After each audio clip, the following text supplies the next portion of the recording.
Et si la manière dont une société punit n'était jamais un hasard? Si au contraire, c'était le miroir le plus fidèle de ses valeurs, de ce qu'elle a de plus cher? C'est exactement ce qu'on va décrypter ensemble aujourd'hui. Allez, on plonge dedans. Tout commence avec cette idée qui est un peu un pilier en criminologie. Et c'est une affirmation assez forte quand on y pense. Nos actions, bonnes ou mauvaises, ne sortiraient pas de nulle part. Non, elles seraient directement façonnées, presque sculptées, par l'environnement dans lequel on grandit. Alors concrètement, ces fameuses conditions sociales, qu'est-ce que c'est? Eh bien, c'est un peu comme les cartes que la vie nous donne au départ. La famille, le niveau de richesse, l'accès à l'éducation, bref, tout ce qui constitue notre point de départ dans la vie. Et ce qui frappe ici, c'est la simplicité, presque brutale de cette réalité. Les sources le disent clairement. Naître d'un côté ou de l'autre de la barrière, ce n'est tout simplement pas commencer la partie avec le même jeu en main. C'est une sorte de loterie qui va définir une bonne partie du chemin de chacun. Ok, donc le décor est planté. Notre environnement nous influence, c'est un fait. Mais la vraie question, c'est comment est-ce que la société s'y prend, activement, pour nous garder dans le droit chemin? Quel est ce fameux mécanisme qui nous pousse, jour après jour, à suivre les règles? Alors oui, le mot dressage, il est un peu fort. Il peut même faire un peu grincer les dents. Mais il est utilisé à dessein. Il décrit un conditionnement qui se passe souvent en arrière-plan, presque sans qu'on s'en rende compte, et qui nous apprend ce qu'on a le droit de faire, et surtout ce qu'on n'a pas le droit de faire. Et ce dressage, il suit un plan assez clair en fait. Ça commence tout en douceur, avec l'éducation, les normes de politesse. Ensuite, la loi arrive, elle pose un cadre bien plus strict. Mais l'élément crucial, le vrai moteur de la machine, c'est l'étape 3, la peur. La peur de la sanction.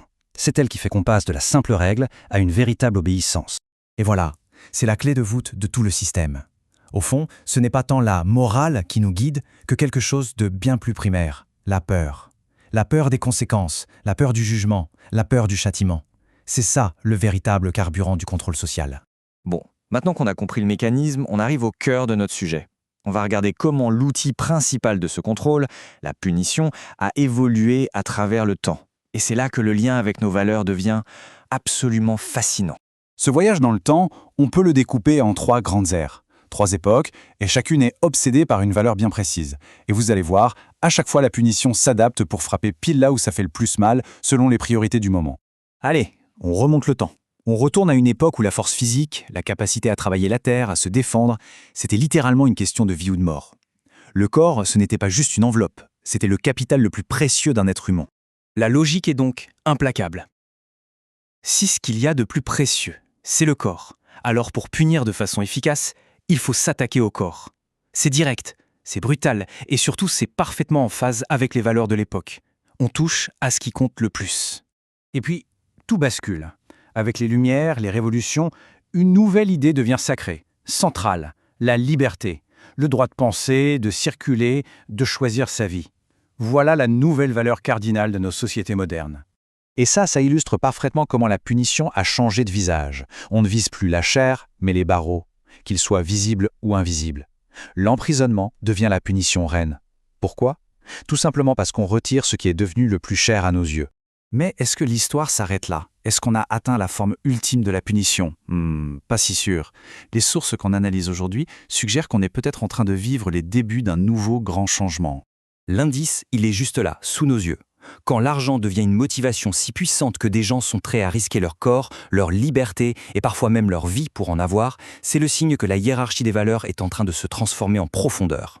Et si on suit la logique qu'on a déroulée depuis le début, la suite semble presque écrite d'avance. Si l'argent devient la valeur suprême, alors les sanctions les plus efficaces, les plus dissuasives, ce seront celles qui viseront directement le portefeuille. Cet tableau, c'est un peu le résumé parfait de tout notre raisonnement.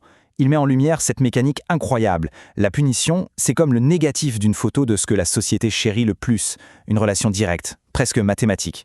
Donc, s'il y a une chose à retenir, c'est bien celle-ci. Analyser le système de punition d'une société, ce n'est pas juste lire son code pénal, c'est bien plus que ça. C'est ouvrir une fenêtre sur son âme, sur ce qui la fait vraiment vibrer, sur ce qu'elle est prête à défendre coûte que coûte. Et tout ça nous laisse avec cette dernière question, qui est tout sauf théorique. Si chaque punition est une forme de confession, que va raconter de nous la prochaine grande sanction qui s'imposera dans notre société? Quelle nouvelle valeur, peut-être encore discrète aujourd'hui, est-elle en train de se dessiner? La réponse, en fait, elle s'écrit en ce moment même.